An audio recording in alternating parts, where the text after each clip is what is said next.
things that causes a lot of inconsistency for golfers is inconsistency in contact, but particularly when it comes to actually the location of where it's coming out of the face. So most amateurs tend to hit more, the peripheral side of the club, more on the outside, whilst better ball strikers tend to be able to find more the middle of the face.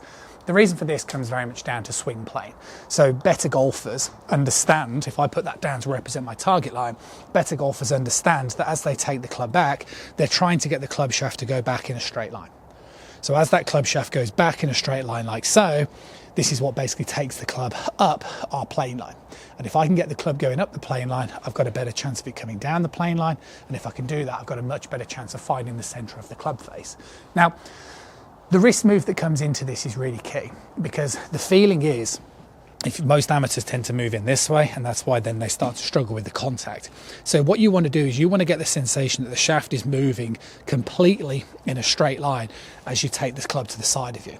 And if I do it, if I take my wrist positions like so, and I just move the club to the side of me, that's a really good way for you to practice it.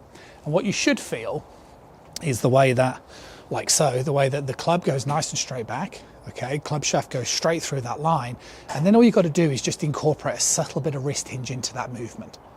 So you can see as I then start taking this club back, the club's going straight back, so the club head feels like it's going straight back, back, back, back. A little bit of wrist hinge brings the club around, and that's how we end up getting the club perfectly working through the plane line. It's that feeling of the club going straight with a little bit of wrist hinge. Straight with a little bit of wrist hinge, and that gets the club through that plane line, and then it can come down through the plane line, increasing your chance of centeredness of strike.